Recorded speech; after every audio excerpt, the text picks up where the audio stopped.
kembali di Kampas Bumi. Kali ini kita akan membahas sesuatu yang sangat menarik, yaitu tentang seputar riset bencana di Indonesia. Kali ini kita kedatangan 3 narasumber. Yang pertama ada dekat saya, abang undang kita, Mardianti Marbaung. Selanjutnya ada Sandy Sabera. Selanjutnya ada Rizka Aljalwa. Sebelum kita masuk ke tema kita, Indonesia ini kan sering banget nih terkena bencana gempa bumi, banjir, tanah longsor, ataupun gunung meletus. Kira-kira apa sih yang membuat Indonesia ini sering banget terkena bencana gitu? Kalau dari abang sendiri, gimana tanggapannya?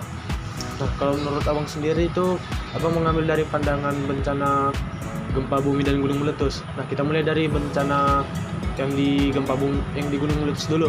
Nah, kalau di gunung meletus itu, menurut abang sendiri, penyebab Indonesia sering gunung meletus itu karena Indonesia ini terletak di antara atau di zona Ring of Fire. Nah, zona ini adalah zona yang membentuk sebuah zona seperti cincin gitu. Nah, di zona inilah banyak gunung-gunung berapi yang masih aktif. Namun walaupun begitu, tidak semua tempat di Indonesia mengalami atau terdapat di zona Ring of Fire itu. Karena ada satu daerah yang tidak terdapat, yaitu Pulau Kalimantan. Itu aja sih. Kalau dibilang tadi ada satu daerah yang nggak kena, itu Pulau Kalimantan. Temenku ada sih yang tinggal di Kepulauan Riau, dan dia bilang juga kalau di daerah Kepulauan Riau itu nggak ada gunung katanya. Gempa juga jarang terjadi di situ gitu. Jadi di situ juga nggak ada sih. Mungkin di daerah di Indonesia ini yang nggak ada gunung, Kalimantan nggak sih? Iya, kalau di sana sama sekali. Kalimantan nggak ada sama sekali. Iya. Sama sekali nggak ada. Mau itu aktif ataupun tidak aktif. Tema kita ini kan jejak bencana nih. Sesuai tema kita nih, jejak bencana di Indonesia. Kalau boleh cerita sedikit bang, bencana apa sih yang pernah terjadi di kampung atau tempat tinggal abang dulu gitu? Nah, kalau di tempat tinggal abang sendiri, kebetulan abang kan tinggal di Medan, itu pernah terjadi gempa. Nah, namun gempa ini dia pusatnya bukan di Medan. Dia ini terjadi di dekat atau di sekitar Kabupaten Deli Serdang yang kebetulan bersebelahan dengan kota Medan. Nah, kami itu bisa dibilang cuma dapat gempa kiriman saja. Nah, kekuatan gempanya itu nggak terlalu kuat karena dia tidak merobohkan bangunan dan tidak menimbulkan korban jiwa juga waktu itu. Nah, kejadian ini terjadi pada tahun 2017. Di saat itu saya masih usia SMP lah gitu. Itu gempanya berlangsung berapa lama, Pak? Dia gempanya cuma sebentar, kira-kira 10 menit. Itu ada kerusakan bangunan atau korban jiwa? Ada nggak, Pak? Kalau kerusakan nggak ada, cuman goyang-goyang gitu aja terasa bangun itu. Kalau korban jiwa dia nggak ada juga, karena kecil kekuatan gempanya.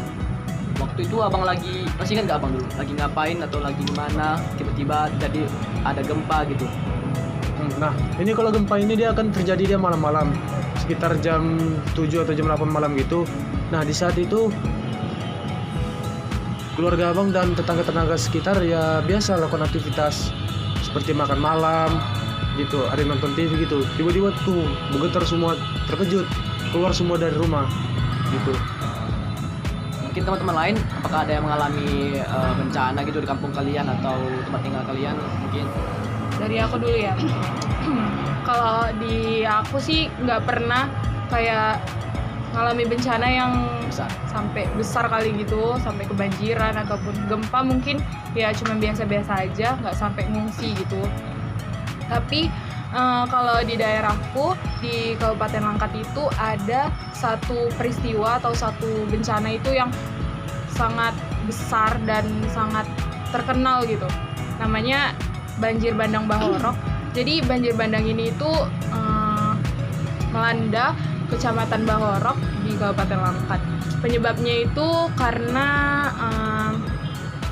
ada degradasi hutan dan pembalakan liar yang ada di sekitaran wisata Bukit Lawang. Karena di Bahorok itu ada namanya wisata Bukit Lawang. Wisatanya itu sangat terkenal kali. Banyak wisatawan asing dan wisatawan mancanegara yang berkunjung di situ. Jadi banyak pembangunan villa-villa dan hotel-hotel yang ada di situ gitu.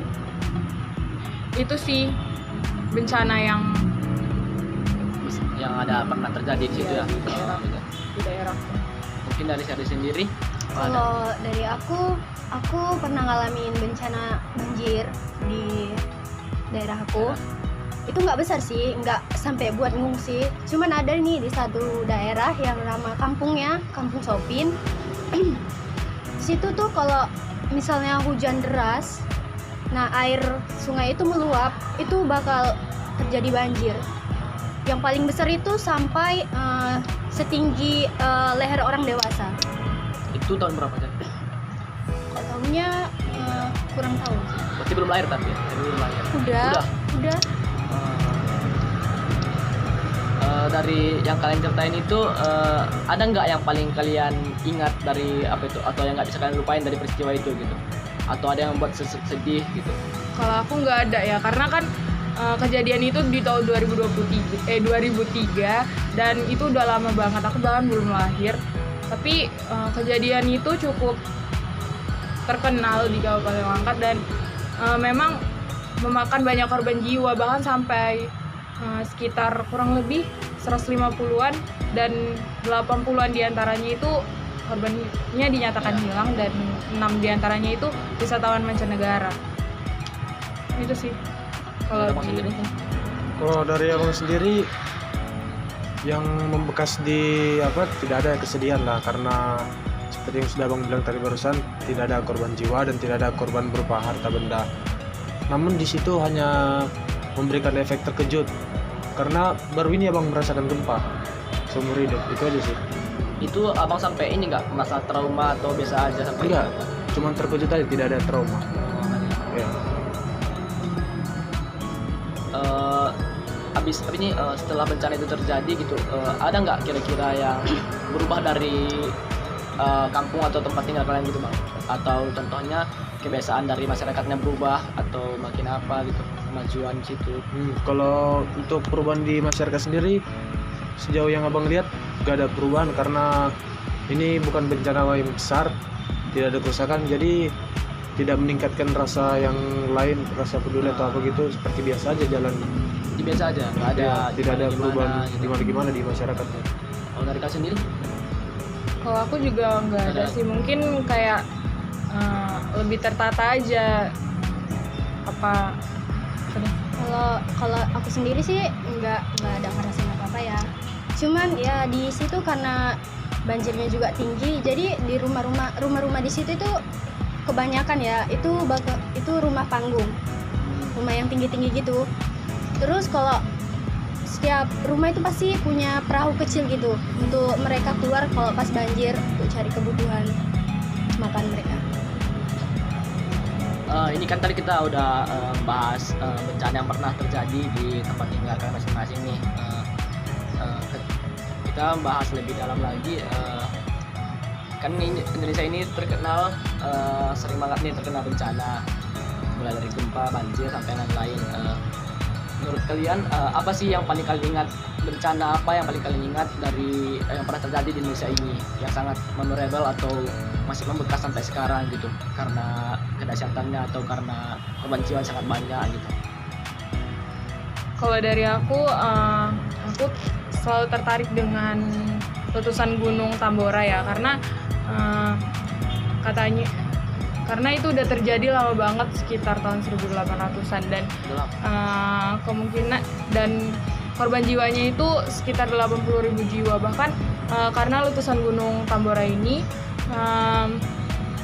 iklim di bumi ini bisa turun gitu gara-gara abunya itu menutupi atmosfernya. Iya. Dari sendiri? Kalau yang memorable itu kayaknya emang aku nggak ngalamin ya, cuman cerita-cerita dari artikel itu Gunung Toba sih. Letusannya itu kan besar banget ya, katanya sampai menurunkan setengah dari populasi manusia. Iya, Iya nggak sih, tapi bahkan sampai bekasnya aja sampai berapa kabupaten ya? Sebesar itu Gunung Toba. Kalau sendiri? Nah, kalau dari aku sendiri, gempa dan tsunami yang terjadi di Aceh. Nah, gempa dan tsunami itu terjadi di tahun 2004. Ya. Nah, gempanya ini kuat. dia kekuatannya itu 9,1 hingga 9,3 skala Richter. Nah, walaupun dia terjadi jauh nih dari Aceh, yaitu sekitar 250 km dari arah barat daya kota Banda Aceh, dan kedalamannya pun dalam juga karena dia di 30 km. Namun karena kekuatan yang kuat, dia dahsyat, dia bisa menghancurkan banyak daerah-daerah di Aceh. Bahkan korban jiwanya itu banyak. Korban jiwanya itu sekitar 167.000 korban jiwa. Ya, dan katanya juga tsunami Aceh itu dari beberapa artikel yang pernah aku baca, katanya sampai ke beberapa negara di Asia Tenggara kan, kayak benar. Ya, merasakan iya kekuatan kan? gempanya. Itu sih dahsyat banget sih. Menurut kalian ini apa sih kira-kira yang kalian tahu tanda-tanda bencana yang mau terjadi gitu? Kalian tahu nggak kira-kira ada mitos-mitos kayak gitu? Contohnya mau terjadi gempa nih, ada tanda-tanda sesuatu di langit atau mendung gitu-gitu. Pernah nggak dengar mitos kayak gitu? Oh, kalau untuk mitos-mitos nggak tahu lah ini fakta apa enggak. Abang pernah lihat di suatu channel YouTube, abang lupa apa nama channelnya gitu. Kalau mau terjadi gunung meletus itu hewan-hewan yang di sekitaran gunung itu dari atas dia turun, entah itu burung-burung atau hewan-hewan lain gitu. Mereka bakalan turun karena ada yang mendengarkan suaranya, ada yang merasakan getarannya, gitu aja sih. Tapi kalau yang ada aku baca, nggak mitos sih, kayaknya fakta. Kalau mau tsunami itu air laut itu surut gitu. Iya, benar. Ya kan Itu juga katanya benar. karena ada Ya, kalau itu lempengan fakta. kan. Iya. Nah, jadi bangunan-bangunan di situ hancur semua itu ya, Pak? Iya, banyak hancur, tapi di situ ada satu keunikan tuh. Karena ada satu bangunan yang dia sama sekali nggak hancur, yaitu masjid. Nama masjid ini Masjid Baitur Rahman. Nah, nggak tahu entah karena kekuatan dari struktur bangunannya atau memang Tuhan tidak mengizinkan hancur itu bangunannya. Nah, itu nggak tahu. Yang pasti cuman itu satu-satunya bangunan yang ada di sekitar situ yang sama sekali tidak hancur atau retak-retak atau gimana pun. Sama sekali nggak ada? Enggak, Entah tidak ada lantainya atau kerusakan. gentengnya yang rusak Ada, sedikit cuman pun gitu. Ada. Ada, cuman bangunannya itu tetap berdiri gitu loh. Berdiri, Yang lainnya itu udah kokoh. pada roboh. Iya, iya. Kalau tadi cerita kan ada Masjid Baitur Rahman di Aceh. Kalau di Bahoro sendiri ada yang namanya Musola Baitur Rahman juga, tapi bedanya ini musola gitu. Dan di antara banyak bangunan-bangunan yang di banjir, Musola Baitur Rahman ini dia salah satunya bangunan yang masih berdiri kokoh di antara bangunan-bangunan yang lain udah roboh. Berarti ada kesamaan ya? Iya. Itu sih jejaknya mungkin kan. Iya. Info Kanvas Bumi. Menurut Kementerian Lingkungan Hidup dan Kehutanan Indonesia, banjir bandang yang melanda tepian Sungai Bahoro, Kabupaten Langkat, Sumatera Utara pada Minggu malam 2 November 2003 menjadi tragedi yang tak terlupakan, terutama bagi kawasan ekowisata Bukit Lawang. Dalam hitungan jam, kawasan tersebut luluh lantak, menewaskan 157 orang termasuk 6 turis mancanegara dan menyebabkan 82 orang lainnya hilang hingga kini. Penyebab banjir bandang yang menewaskan ratusan jiwa ini masih menjadi persoalan yang belum terpecahkan. Meskipun ada anggapan dari masyarakat setempat bahwa tragedi ini merupakan kutukan akibat penyimpangan fungsi kawasan wisata menjadi dunia remang-remang. Perdebatan lebih dominan berkisar pada faktor bencana alam murni atau degradasi di daerah hulu akibat pembalakan liar. Info Kanvas Bumi. menurut kompas.com, Gunung Toba adalah sebuah gunung berapi super yang terletak di Sumatera Utara, Indonesia. Kaldera Toba yang terbentuk akibat letusan dahsyat sekitar 74.000 tahun yang lalu merupakan danau vulkanik terbesar di dunia. Letusan tersebut diperkirakan menjadi salah satu letusan gunung berapi terbesar dalam sejarah manusia, menyebabkan perubahan iklim global dan kepunahan massal. Saat ini, kaldera Toba terisi air dan membentuk Danau Toba yang indah, dengan Pulau Samosir di tengahnya. Danau Toba dan sekitarnya menjadi tujuan wisata populer karena keindahan alamnya dan budaya Batak yang unik dan sejarah geologisnya yang menarik. Selain itu, wilayah ini juga berpotensi memiliki sumber daya alam yang berlimpah, seperti panas bumi dan mineral. Info Kanvas Bumi. Menurut Badan Nasional Penanggulangan Bencana atau BNPB, Tsunami Aceh yang terjadi pada 26 Desember tahun 2004 merupakan tragedi kemanusiaan yang tak terpikirkan. Jumlah korban jiwa akibat tsunami Aceh sangat mencengangkan. Diperkirakan lebih dari 170.000 orang tewas di Indonesia. Secara keseluruhan, total korban tewas akibat tsunami di seluruh dunia diperkirakan mencapai lebih dari 230.000 jiwa. Selain itu, jutaan orang kehilangan tempat tinggal, mata pencaharian, dan orang-orang terkasih. Tsunami Aceh menjadi salah satu bencana alam yang paling mematikan dalam sejarah, meninggalkan luka mendalam bagi keluarga korban dan masyarakat Aceh.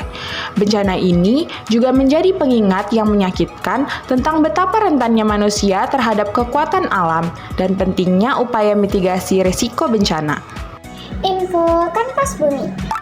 menurut detik.com, Gunung Tambora di Pulau Sumbawa meletus dahsyat pada tahun 1815. Letusan ini adalah salah satu yang terbesar dalam sejarah. Menyemburnya abu ke seluruh dunia menyebabkan tahun tanpa musim panas pada tahun 1816. Suhu global turun, menyebabkan gagal panen dan kelaparan. Letusan Tambora menewaskan puluhan ribu orang dan mengubah iklim global, menjadikannya peristiwa penting dalam sejarah. Kan bencana kita nggak tahu kapan aja terjadi nih. Kalau kalian bisa ngasih saran sama orang-orang yang tempat tinggalnya dekat rawan bencana gitu, saran apa sih yang bisa kalian kasih gitu? Karena kan kita nggak tahu kapan aja bencana yang terjadi nih. Nah, tiba-tiba nanti banjir sini atau gempa, terutama pasti yang dekat rumahnya dekat ini gunung sama pantai gitu. Ada nggak saran kalian nggak?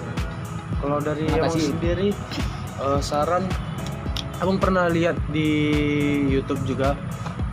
Nah, di Jepang itu ada satu teknologi yang mereka ciptakan, di mana teknologinya ini dia bisa memberikan alarm berupa sinyal di setiap handphone yang sudah tentunya dibeli dari dalam negeri nih, udah disetel dari pemerintahnya itu. Ketika beberapa menit, bahkan dia peringatannya lebih dini, lebih jauh daripada peringatan yang dikasih BMKG di Indonesia. Dia lebih jauh untuk memperingatkan kepada warganya kapan gempa terjadi atau kapan tsunami terjadi.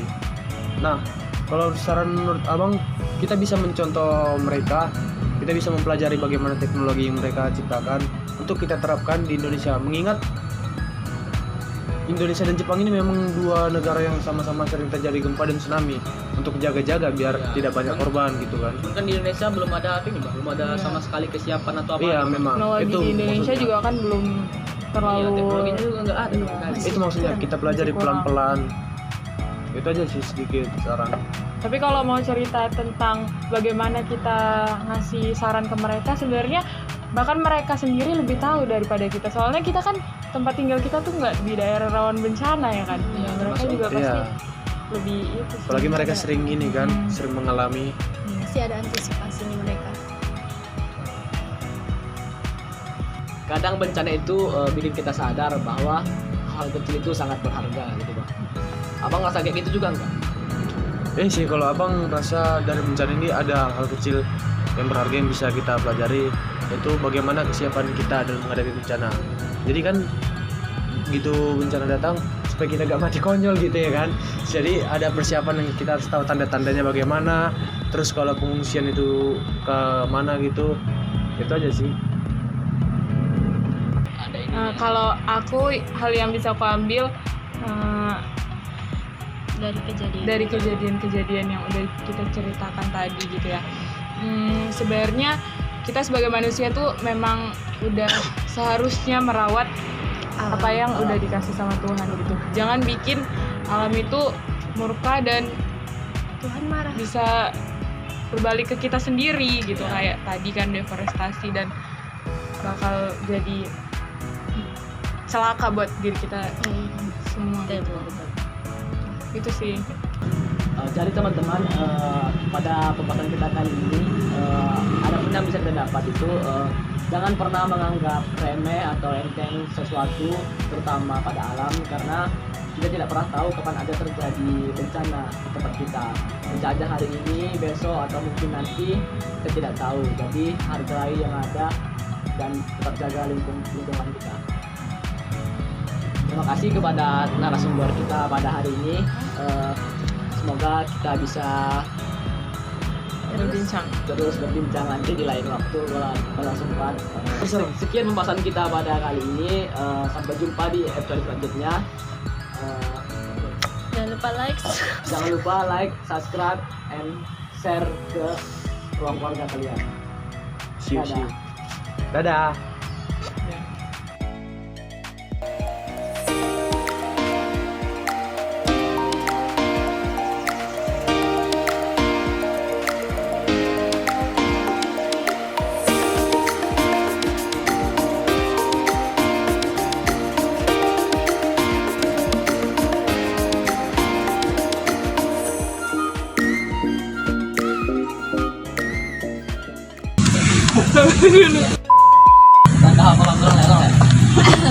Ulang lagi.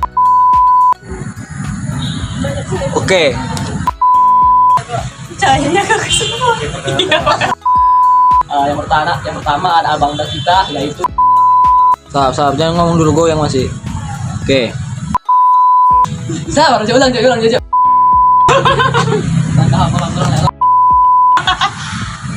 Cahaya.